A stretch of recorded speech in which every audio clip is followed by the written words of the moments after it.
A worldwide crackdown on free speech. The question now is it coming to America with Harris behind it? We're going to dive into that. Plus, what's behind the agenda between Harris and her new VP? There's some radical ideas that need to be exposed. It's Verdict with Senator Ted Cruz, and it starts right now.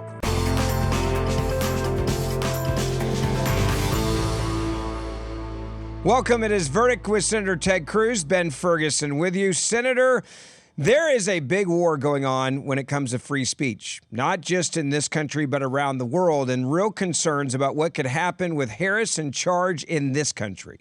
Free speech is under assault. In the United Kingdom, they are sentencing people to jail for their social media posts. They are threatening to take that enforcement to America to go after Americans. And I'll tell you what is really terrifying is Kamala Harris and Tim Waltz are radicals and zealots when it comes to free speech. We're going to break down just how extreme their record is. This is the most anti-free speech ticket that has ever run.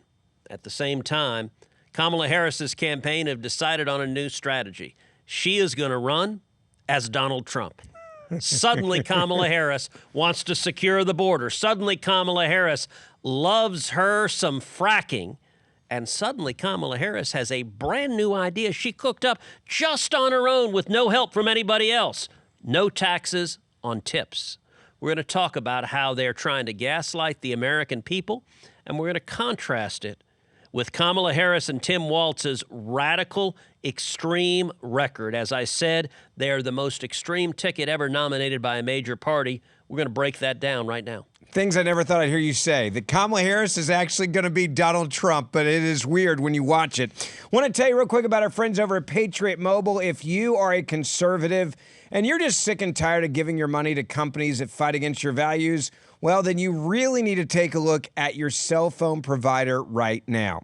I'm proud to partner with Patriot Mobile because they're on the front line fighting for our First and our Second Amendments, the sanctity of life, as well as our military, our first responder heroes, and our wounded warriors. You can take a stand and stand with a conservative company that's fighting for our values. They make sure that every time you pay your bill, they take about 5% of that bill at no extra cost to you, and they give it back to the causes that you want to support. Now, you're going to get the same nationwide coverage that you're getting right now because Patriot Mobile operates on all three major networks, meaning the same towers you're using right now. Plus, then when you pay that bill, you know you're standing up for what you believe in. Switching has also never been easier. They have a 100% U.S.-based customer service team that will find the best plan for your needs and many times save you money. Plus, you keep your same number you've got now, keep your same phone, or upgrade to a new one. Now, right now, go to patriotmobile.com/verdict. That's patriotmobile.com/verdict or call them 972-PATRIOT, and you're going to get a free month when you use the offer code VERDICT. PatriotMobile.com/verdict or 972-PATRIOT and get a free month when you use the offer code VERDICT today. Senator, this is very interesting. I also think shocking and concerning to see what is happening in the UK. They are, as you mentioned in the opening, not only like spying on people, looking at what they're putting online, but then deciding, hey, we don't like that. We may charge you with crimes and put you in jail, and people are actually going to jail in the UK for this. That's exactly right. It is frightening in the United Kingdom now that they've decided that if you post something they don't like, they will arrest you and they'll put you in jail. I want you to listen to this British judge as he's sentencing this poor Brit to 20 months in jail. 20 months, that's almost 2 years, for a Facebook post. He posted something on Facebook. The British government didn't like it. They sent him to jail. Have a listen. You have been committed for sentence, having pleaded guilty to an offence of publishing written material which is threatening, abusive or insulting, intending thereby to stir up racial hatred. The context of your offending is that it arises out of the civil unrest and disorder in many parts of the United Kingdom. On the night of the 2nd and 3rd of August, the Britannia Hotel in Leeds was attacked by people who threw missiles which damaged windows. The police were called, and on the 3rd of August the hotel was locked down for the protection of those who were living there. At the time there were 210 occupants, many of whom were foreign refugees and asylum seekers. Similar attacks to the hotel were launched on the 4th of August. The police attended on each occasion, and units were deployed to safeguard the hotel and to provide an increase in the police presence in the area.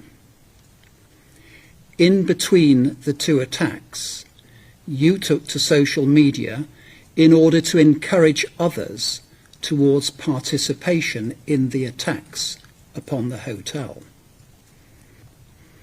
As is recognised on your behalf, this offence is so serious that an immediate custodial sentence is unavoidable. Would you stand, please? The sentence that I pass has been reduced by 1/3 to reflect your guilty plea. The sentence is one of 20 months imprisonment.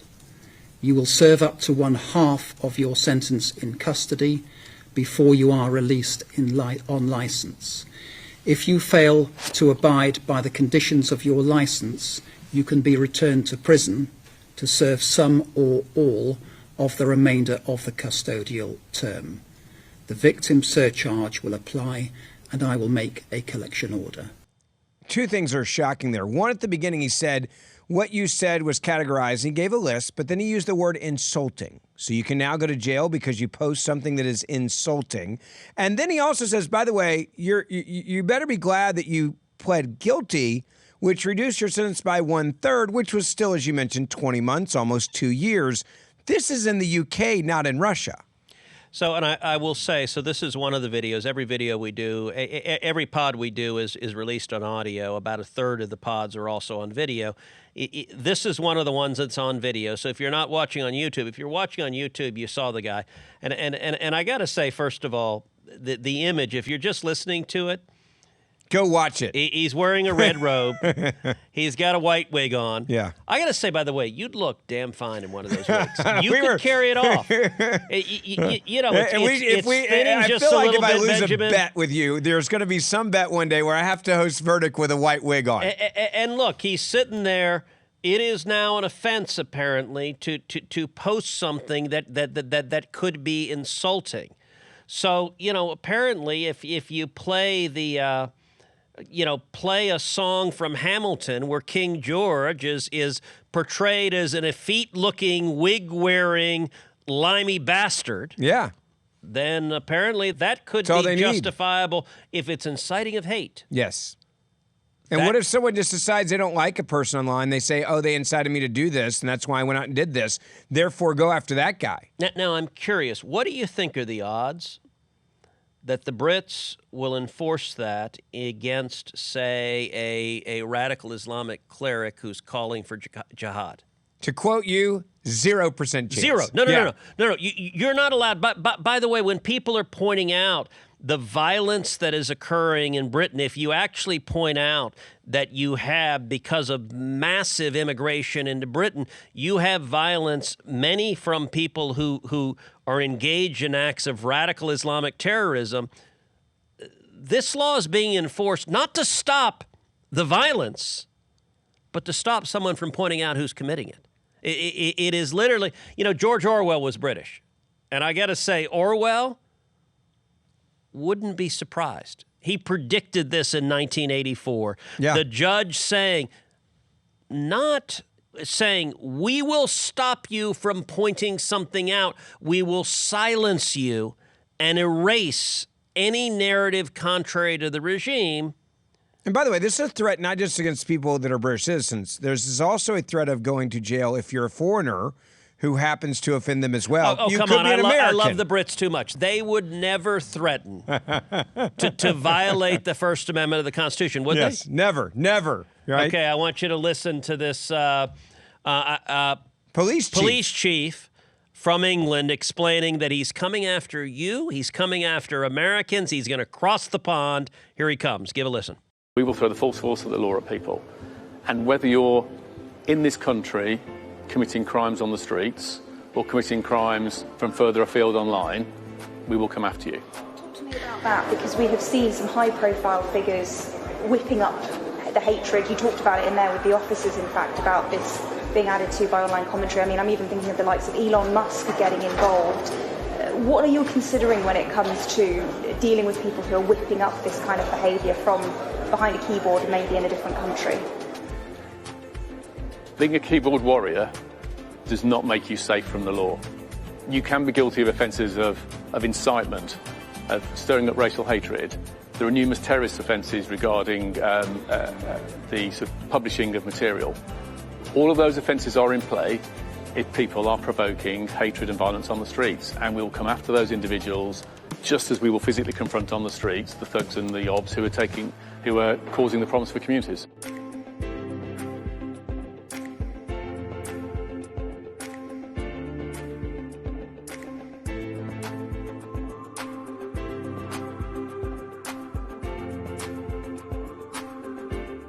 I love the part at the end, and for people that aren't getting to watch this, there's a slide that was up at the end of this report, and it's a warning that happened like on X, warning people, be careful what you post, because if you post something we don't like, you may go to jail. And then ex-owner Elon Musk, who I love Elon every time I see him just clap back like this, made waves when he responded to footage of someone allegedly arrested for offensive online comments by asking, is this Britain or the Soviet Union? Now, to be clear, in an article, quote, the crackdown on social media includes a threat by the British government to extradite American citizens from the U.S. to be jailed in the UK for violating their rules about political free speech. So this is my question, Senator. If I tweet something in America about the UK, could they then come after me based on what they're now saying because that offended somebody in the UK? Well, to be clear, the Chinese communists claim the power to do that. Dictators across the world claim the power to do that. I am sanctioned in communist China. Right now, they have sanctioned me. Congratulations. I'm quite learned quite something new. proud of that. What did you do? I don't even know. I probably called them murdering, tyrannical, communist bastards. But I'm sanctioned in China. I think I'm also sanctioned in Iran. I can't quite That's a keep good up. list. I can't quite keep up, and I think the Russians also, but it's hard to keep up with how many oppressive regimes have sanctioned me. But you know what? I never thought I'd put the Brits on that list. I've joked, Heidi and I like to say Heidi and I are a mixed marriage. She's a Francophile. I'm an Anglophile. I love the Brits. Yeah. And it breaks my heart. Look, the Magna Carta is on fire. The United Kingdom led the world in championing liberty. But let me point out to any Brit that wants to extradite an American, and by the way, Elon Musk is an American citizen. You want to come after Elon? You better come through me and the rest of us first. You know, we did have a little disagreement with the UK. It was minor. It was in a year called 1776. They tried to tax our tea. Who won that, by the way? I just want to go back in history, make sure we did. Okay, keep going. They tried to tax our tea. We threw that stuff in the Boston Harbor. We pulled out our muskets, and we whipped their ass and became free. Yeah. And the idea that they would claim, look, it's sad. Great nations rise and fall. The United Kingdom has been incredibly important for liberty worldwide. And by the way, I could see some lefty picking this little exchange and saying, oh, but the Brits were slave traders. And it is true. The United Kingdom, their biggest industry for a period of time was the slave trade until incredible heroes like William Wilberforce led the fight to abolish the slave trade in the United Kingdom. The UK has a great history of fighting for liberty. Is it perfect? No. But whether it is winning World War I and World War II with America's mighty help, look, there is a reason why in my office in the Senate, I have 3 busts in my office. I have Ronald Reagan, I have Dr. Martin Luther King Jr., and I have Winston Churchill. Because Churchill was an extraordinary leader. And by the way, if I were to put a fourth bust up, I might put Margaret Thatcher up. I mean, two of the British leaders have been among the most extraordinary leaders the world has ever known. And yet to see where the UK is now, it's sad. It's heartbreaking. There's an arrogance and also a loss of fundamental identity, a loss of who we are. And that worries me for this standpoint. In America right now, I don't think we're that far off from this. I worry about what freedom of speech in this country. I go back just over the last 6, 7, 8 years. You know, you couldn't post an article about Hunter Biden's laptop, right? That was something that like, oh, no, that's not real. We had people that we're supposed to trust in our CIA directors and others that came out and signed a letter knowing they were lying to the American people. And there was no accountability, for example, for that, saying, oh, this is something that has the markings of Russians. I mean, you look at what's happening in this country with free speech. I don't think we're that far off, especially if you look at Harris and what she says as well. And I want to demonstrate that because, look, the most important part of this podcast is underscoring, you know, a few years ago, if I would have said the UK is going to lock people up for making social media posts, you probably would have dismissed that as, come on, that they still respect individual liberty too much to do that. And now they're doing it.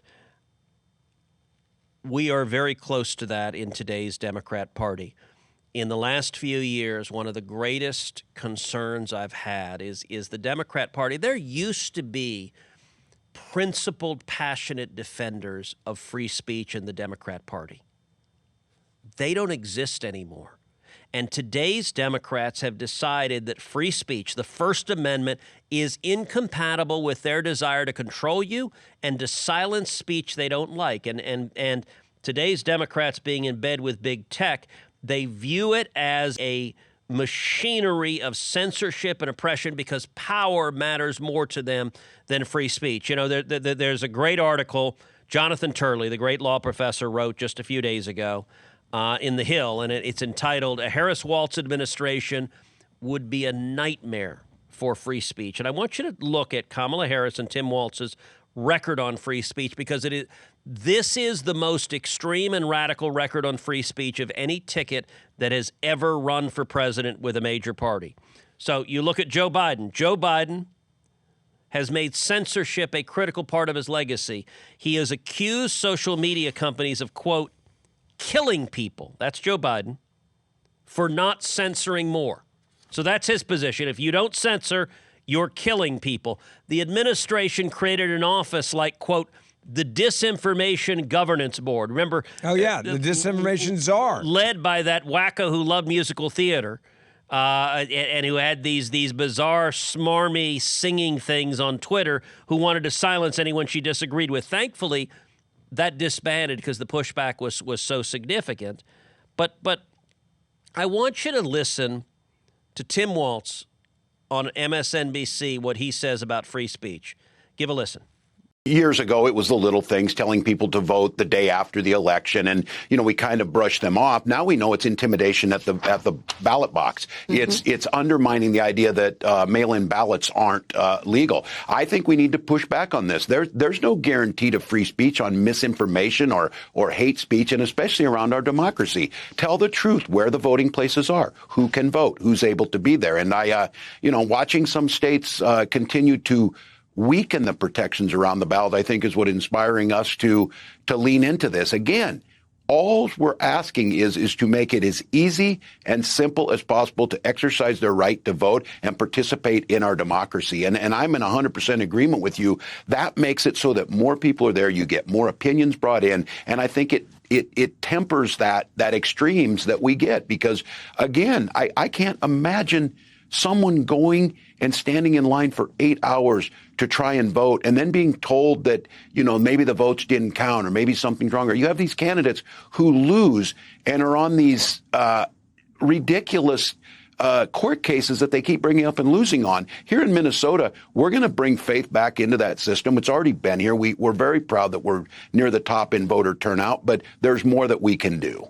So I want you to hear those words because that is radical. It is idiotic, and it is wrong. So here's a quote that he just said, quote, "There's no guarantee to free speech on misinformation or hate speech, and especially around our democracy." Now, that is utter garbage. There is a guarantee to free speech. It's called the First Amendment to the Constitution. It is in the Bill of Rights. And listen to what he said. There's no guarantee on misinformation. By the way, and he said, look at these candidates who filed lawsuits challenging elections. So apparently, he wants to go after you and prosecute you if you file a lawsuit challenging an election. And he says, for example, misinformation. He says, we just want to make sure everyone has the right to vote. Well, you know what, Mr. Waltz, I charge that as misinformation because your party tried to throw Donald Trump off the ballot in Colorado, Illinois, and Maine. Yeah. You don't just want to make sure everyone has the right to vote when you're trying to stop them from voting for your opponent. And understand, the only reason that didn't succeed is because the Supreme Court unanimously rejected your party's assault on democracy. And when he says, I can't imagine waiting 8 hours in line to vote and then being told that your vote somehow matters less. Okay, are you planning to prosecute Hillary Clinton when she said that the election where Donald Trump beat her was rigged? It is exactly like the Brits, by the way. It is purely one-sided. You don't see Tim Waltz saying we're going to go after some radical Islamic cleric who is promising that you will have 72 virgins if you just go murder innocent people, if you go murder Jews, that will be. He would not apply it there. What he means is if you dare say something contrary to the regime, you have no right to free speech. That is dangerous, and it's radical, and it's wrong. Yeah, and it's something that people need to understand moving forward in this election. This is who they are. Believe them when they tell you they are radical. I've said that over and over again. If you just look and listen to what they're saying, you can see what their plan is. And Believe them. by the way, Waltz is not alone. Let me give you an example. So Stacey Plaskett, who is a Democrat in Congress representing the Virgin Islands, she declared, quote, I hope that all members recognize that there is speech that is not constitutionally protected, referencing hate speech in particular. Ben Cardin, Democrat senator from Maryland, said, quote, if you espouse hate, you're not protected under the First Amendment. Now, if he wrote that, he's a lawyer. If he wrote that as a first-year law student in constitutional law, he would flunk. That's not even a D answer. That's an F answer. By the way, Howard Dean, remember former governor of Vermont, yeah. Democrat, ran for president. Here's what he said, quote, hate speech is not protected by the First Amendment. By the way, the Supreme Court, it's a famous case, the Skokie case, where they upheld the right of Nazis to march in Skokie, Illinois, because the First Amendment protects the right to speak, even if what you're saying is hateful. And to be clear, I despise Nazis. They are bigoted, evil idiots. The First Amendment protects the right of bigoted, evil idiots to speak their idiocy. And the response, by the way, is not for government to censor them, not for government to lock them up for 20 months as they're doing in the United Kingdom. The response is to stand up and say, you're Nazis, you're morons. It was a great moment in Raiders of the Lost Ark when your faces melted because you were evil and foolish. The answer, as John Stuart Mill said, to bad speech is more speech. And by the way, if you don't want to listen to me on it, listen to the Supreme Court of the United States. Because the position of Tim Waltz, the position of all those Democrats I quoted, has been directly refuted. I'm going to give one example. In the 2016 case of Mattal versus Tam, here's what the Supreme Court wrote, quote, this position that hate speech is not protected by the First Amendment, quote, strikes at the heart of the First Amendment. Speech that demeans on the basis of race, ethnicity, gender, religion, age, disability, or any other similar ground is hateful. But the proudest boast of our free speech jurisprudence is that we protect the freedom to express the thought that we hate. I want you to hear that phrase again. The proudest boast of our free speech jurisprudence is that we protect the freedom to express the thought that we hate. By the way, Mittal versus Tam was a decision that was unanimous. Nobody dissented from the judgment. And yet, where are the Democrats? Well, let's look at Kamala Harris.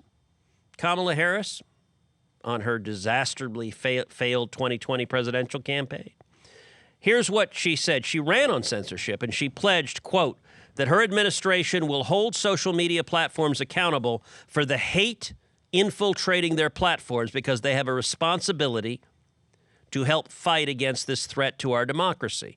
In 2019, Kamala Harris said directly to Mark Zuckerberg, the lead owner of Facebook, quote, "This is not a matter of free speech. This is a matter of holding corporate America and these big tech companies responsible and accountable for what they are facilitating." Understand, Kamala Harris and Tim Waltz, if they win, they intend to go after your free speech. They intend to pressure big tech to censor even more.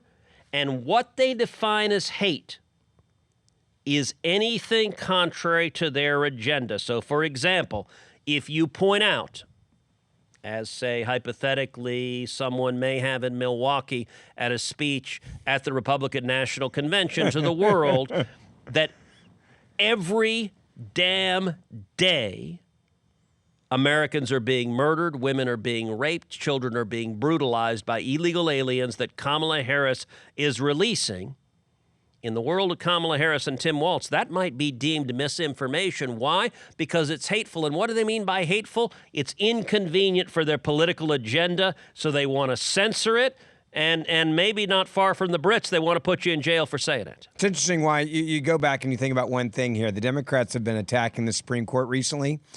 They don't like the Supreme Court very much, so just pack it. Undo that as well. It's very interesting to see how they're playing this out here. It's like anything we don't like, we want to get rid of or redo. We want to change it. They're coming after the Constitution, the Bill of Rights, the Supreme Court. The list goes on from this team. And by the way, you know what Benjamin Franklin said about this? I'm going to give you a quote from Ben Franklin. Quote, "In those wretched countries where a man cannot call his tongue his own, he can scarce call anything his own. Whoever would overthrow the liberty of a nation must begin by subduing the freeness of speech. Without freedom of thought, there can be no such thing as wisdom, and no such thing as public liberty without freedom of speech, which is the right of every man."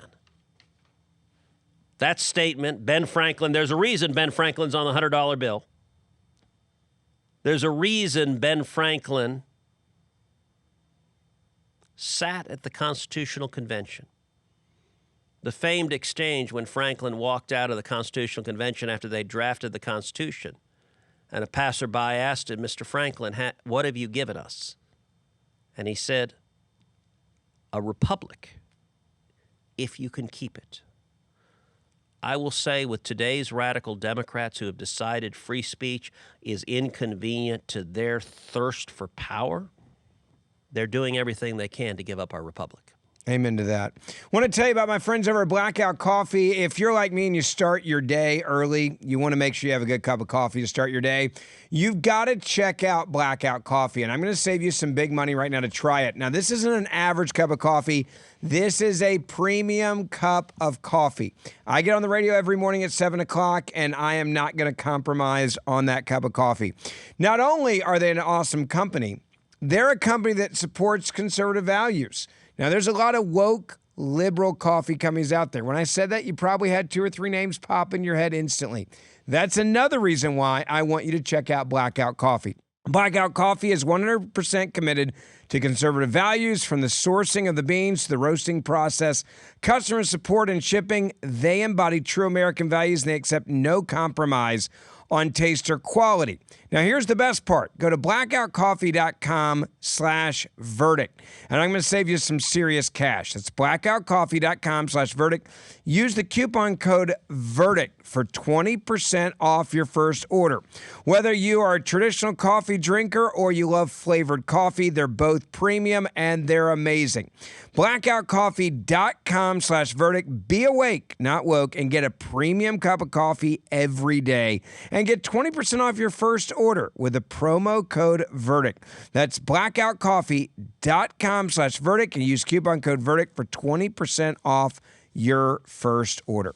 Senator, let's look at, I think, going back after we have the warning of what just happened in the UK to Harris and Waltz as a ticket now. Yep. They are a radical ticket that the Democratic Party has never seen before. I think that's saying something. We've had pretty extremist candidates before that have run. We've never seen a dynamic duo like this, where it's almost like they try to one-up each other on how extreme they can go. Well, Ben, how could that be true? I've seen in the news that Kamala Harris was not the border czar, that she never had anything to do with the border. I've seen in the news how, fracking, gosh, golly, she just loves her some fracking. I've seen in the news now that she has proposals straight from Donald Trump's tax plan. I mean, it is amazing how Kamala Harris and Tim Waltz are trying to whitewash their entire record. You go to Kamala Harris and Tim Waltz's website, which I don't advise, but there are no policy positions on it. She's going to have some, though, coming eventually. I've never seen a presidential campaign website without policy positions. It really is remarkable. And doing no interviews as well. That's weird. And she's trying to run as the candidate of change, as the incumbent. She and Joe Biden are the incumbent president and vice president. But if you contrast what she's saying to what she's done, her record is extreme. In fact, Senator, there's a great montage that went viral this week online, and I think it goes exactly the point you were making, which is they're constantly changing who they are to try to fit what they think will get them elected now. This is brilliant. Take a look. Kamala Harris pretends she wants to fix the broken border, but she has attacked and vilified everyone responsible for enforcing it. Klan was what we would call today a domestic terrorist group. Are you aware of the perception of many about how the power and the discretion at ICE is being used to enforce the laws? And do you see any parallels? I do not see any parallels between I'm talking about perception. Officers and agents. Are you aware that there's a perception? That puts ICE in the same category as the KKK. We've got to critically re-examine ICE and its role and the way that it is being administered and the work it is doing, and we need to probably think about starting from scratch. I was the chief of the Border Patrol. I commanded 21,000 people. I've never had one conversation with the president or the vice president, for that matter. That's a problem. Jen Psaki, Vice President Kamala Harris, others have seized on this photo of a Border Patrol agent on a horse in Del Rio over the weekend. They said visuals were horrific in their words. I was outraged by it. There needs to be consequence and accountability. It also evoked images of some of the worst moments of our history where that kind of behavior has been used against the indigenous people of our country, has been used against African Americans during times of slavery. And that is just blatantly false. First off, these agents don't have whips. We have a couple of them behind us right now. Look, we'll show it to you. What was seen in the photos is they have what are called split reins. The Border Patrol agents were attacked by the Vice President of the United States and now the Department of Homeland Security. He had still photos that, of course, the media blew up to mean something that it wasn't. But the agents are very frustrated by the narrative out there. They threw Border Patrol members under the bus. You are that Border Patrol member who's being compared by the vice president to a slave owner? It was clear from the beginning that they were not whipping any migrants. Do you plan to visit the border? Not today. This is a woman, to be clear, that said we needed to just abolish ICE and start all over. Yep. Now she's saying, I'm going to be tough on the border because we got to secure the border. This is the same woman that said that the border wall was racist.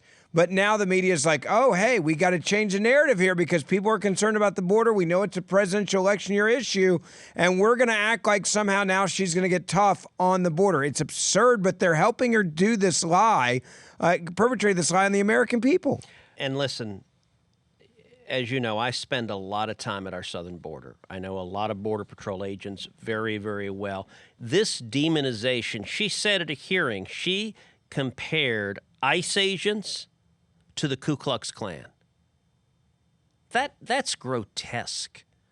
And she compared Border Patrol agents to slave owners whipping African Americans. And by the way, that photograph that the press went crazy with and then she eagerly leapt on, that photograph, that characterization was wrong. That Border Patrol agent was simply riding his horse. Those were the reins, and it was wrongfully characterized that anybody was being whipped. And I've talked to Border Patrol agents who were deeply offended at the vice president, at the administration demonizing the brave men and women who risk their lives to keep us safe. She is a radical who has consistently argued for abolishing ICE. By the way, she's also supported defunding and abolishing the police when it comes to law enforcement. Anytime Kamala Harris... And raise money to get people out of jail, by the way, in Minnesota who were involved in the riots while they were burning down the city. Well, it's why she and Tim Waltz are such a good pair, because Tim Waltz was governor of Minnesota when Minneapolis burned, when Antifa and Black Lives Matter radicals were burning the city, were firebombing police cars, were looting stores, were attacking police officers, were attacking citizens. He did nothing. He did not send in the National Guard. He held it back. And what did she do? As you said, she raised money to bail the violent rioters out of jail. Consistently, given the choice between law enforcement and criminals, Kamala Harris and Tim Waltz choose the criminals. Given a choice between Border Patrol and ICE and illegal immigrants, Kamala Harris and Tim Waltz, they choose the illegal immigrants. That's their record, and they're magically trying to make that go away. You and I were at the Republican convention. You and I both had the conversation last night that we were worried that we came out of there too confident because it was such a great convention.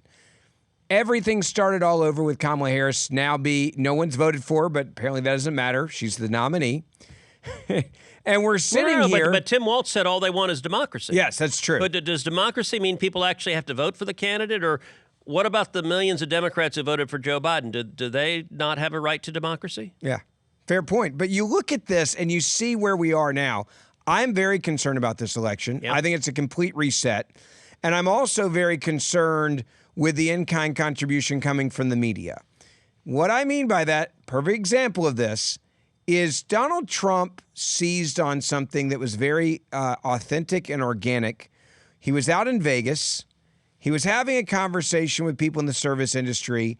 He had an idea, apparently wrote it on a napkin. We shouldn't tax tips. Help people survive. Help people make a living. And he said it at a rally, and it just worked, and it stuck. And people loved it because he was a guy looking out for the little guy. He was advocating for these hardworking people that rely on tips as part of their income. And it obviously played well with many people in this country. Fast forward to a few days ago, Kamala Harris says the same thing. Well, and let me give a little more narrative on that. So Trump announced it at the Vegas rally. And I think the next week he was in D.C., and I had lunch with him. He had lunch with all the Republican senators. He was actually telling us the backstory of it. And he said, well, this was not an idea that came from a bunch of policy experts that had a bunch of white papers. He said he was in Vegas right before the rally, and he said he was having, I think, lunch or dinner. I think it was lunch.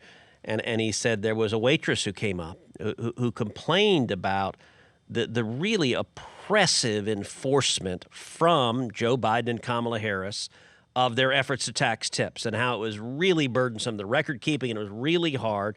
And Trump says at dinner, and she was beautiful. I'm telling you, she was beautiful. And I believe him. I'm sure she was a beautiful waitress. And he said he pulled out a piece of paper and just wrote down, no taxes on tips. And then he said he went to the rally and he just said it. And he said, and they went wild. They went wild. I got to say, there are moments, I think, of political genius. And I think that was one of them. So the next week, I introduced legislation in the Senate to exempt tips from taxes because I heard that idea, and it's exactly right. And the reason I introduced legislation, there are a lot of reasons, but one right at the heart is for over a decade, for as long as I've been in the Senate, I have been advocating that the Republican Party, we should be a blue-collar party. We should be the party of waiters and waitresses. We should be the party of bartenders. We should be the party of hairdressers and nail salon workers and taxi cab drivers and everyone who has calluses on their hands because they're working hard. And it is a policy, the contrast is night and day. That's who we should be fighting for. And, you know, it's striking. I introduced that legislation. It's got a number of co-sponsors. You know who also joined it? Who's that? Both Democrat senators from Nevada. Really? Jackie Rosen and Catherine Cortez Masto both joined my legislation because about 25% of the workers in Nevada are tipped workers. And I got to say, my reaction when I heard him make that proposal, I said, Donald Trump will carry Nevada on that policy issue. By the way, the Culinary Union has come out emphatically in support of Trump's proposal, emphatically in support of my legislation exempting tips from taxes. And so this week, here's Kamala Harris. I want you to give a listen first to Trump in Nevada announcing the policy proposal, and then Kamala just shamelessly copying him. Give a listen. Because when I get to office, we are going to not charge taxes on tips, people making tips. Eliminate taxes on tips for service and hospitality workers. I mean, that's just straight up stealing. But I do think... So June 9th is when Trump said it. August 10th is when she said it. And she didn't have the dignity to say, you know, I actually would have respected it more if she says, look, there are lots of areas where I disagree with Donald Trump. I'm a left-wing Democrat kook. He's However... not. However, he had an idea that's a really good one, and I'm here to tell you right now. I would do the same thing. I would do the same. That I could respect, but she doesn't acknowledge it. And the irony is, she also doesn't acknowledge what prompted it, which is that her administration, the Biden-Harris administration, she was the tie-breaking vote on the legislation that provided millions for the IRS to go after waiters and waitresses and everyone who's making tips and to enforce it vigorously and to hammer on them. And yet, she doesn't acknowledge any of that. This is gaslighting 101. This is why, by the way, I love doing this show. And I will say to everybody right now listening or watching, this is when I ask you, share it. And here's why. No one in the media is going to tell you this. In February, because what you just said is not something 10 years ago and then she had a change of heart, okay? It's not like it was a policy 10 years ago and there was some negative effects came out of it that you didn't realize. And then you're like, hey, look, that was a long time ago, a decade ago. In February of 2023, it came to light that Biden's IRS planned to crack down on the service industry's reporting on tips. The Service Industry Tip Compliance Agreement program was to be a voluntary tip reporting system in which the IRS and the service industry companies cooperated, which is where they would crack down on the actual workers. The program was meant to, quote, improve tip reporting compliance, reduce administrative burdens, and provide more transparency and certainty to taxpayers. Again, going after the little guy here. And the program feature included, quote, monitoring of employer compliance based on actual annual tip revenue. So Big Brother watching you, and charge tip data from an employer's point of sale system. So now the computer's tracking you, and allowance for adjustments in tipping practices from year to year to protect the employer from getting in trouble by turning in essence, their employees. And who did this? Kamala Harris and Joe Biden. And now she's out there saying, I want you to not have to pay taxes on your tips. When, again, 2023 February wasn't that long ago. Yeah, and look, this is a standard practice and pattern of Joe Biden, Kamala Harris, siding with the big guy, siding with giant corporations, whether it's big tech or giant corporations, against the little guy. You know, there was an interesting story, this same lunch where Trump was telling us the backstory of this proposal. The day before the lunch, Trump and Lindsey Graham had played golf. And Lindsey told everyone, he said, look, the two of us were playing golf, and they're both big golfers. And you know, look, your son is one of the best golfers in the world. But Lindsey described how midway through the golf game, he said their two caddies came up and hugged Donald Trump because he had just made the proposal of no taxes on tips. And listen, golf caddies, like barbers, like bartenders, there are all sorts of professions where a big chunk of their revenue, and many of them are just barely making ends meet. They're just starting to climb the economic ladder, and they literally came and hugged him for that proposal. And so Kamala Harris is now trying to pretend, look, I'm glad she's supporting my legislation. I got to say, this is a first. I do not believe Kamala Harris has ever before publicly endorsed legislation that I filed and am the lead author of. Now, she didn't mention it was my legislation. She didn't mention it was Trump's idea. And to be clear, I took the idea from Trump. It was his idea. And you ran with it. I just had the sense of saying, that's a damn good idea. Let's do it. And so I went and put pen to paper to actually draft it to make it happen. But I readily credit it was Trump's idea. Kamala could not be bothered to acknowledge anything other than pretending this has always been her view. So a moment ago, I told you about Blackout Coffee, and, well, I'm going to save you money when you buy Blackout Coffee because I want you to have the best cup of coffee, a premium cup of coffee every single day. Now, there is a lot of options at Blackout Coffee when it comes to getting the perfect cup for you. Some people like just a classic cup of coffee. Others love flavored coffee, and this is where you need to go check out their website right now. I love having a pretty intense cup of coffee in the morning, but in the afternoon, I like having a flavored cup of coffee, or on the weekend, sometimes when I wake up a little bit later. In the morning, their coffee is phenomenal. Now, their French toast coffee, it's cinnamon. Oh my gosh. If you like flavored coffee, you got to check out what they have.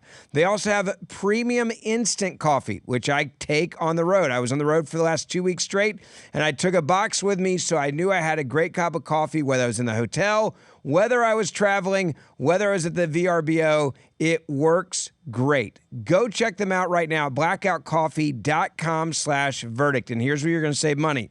Use the coupon code VERDICT for 20% off your first order. Now, Blackout Coffee is 100% committed to conservative values, and they also do not give a single dime to woke liberal causes. You know, in the coffee space, there are a lot of liberal companies. Get away from giving them your money and stand with a company that is 0% woke and 100% American values, conservative values. So go to blackoutcoffee.com/verdict. Use the coupon code VERDICT for 20% off your first order. That's blackoutcoffee.com/verdict.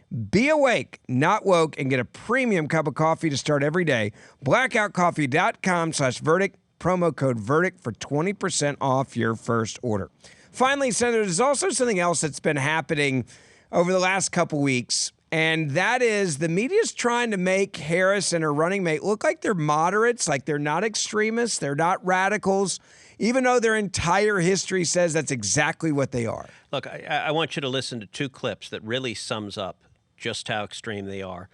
The first is from Tim Waltz, and he's talking about his fellow Minnesotan, Ilhan Omar. And to be clear, Ilhan Omar is one of the founding members of the Squad. She is a radical anti-Semite. She hates Israel. She is extreme. Listen to what Tim Waltz thinks about her.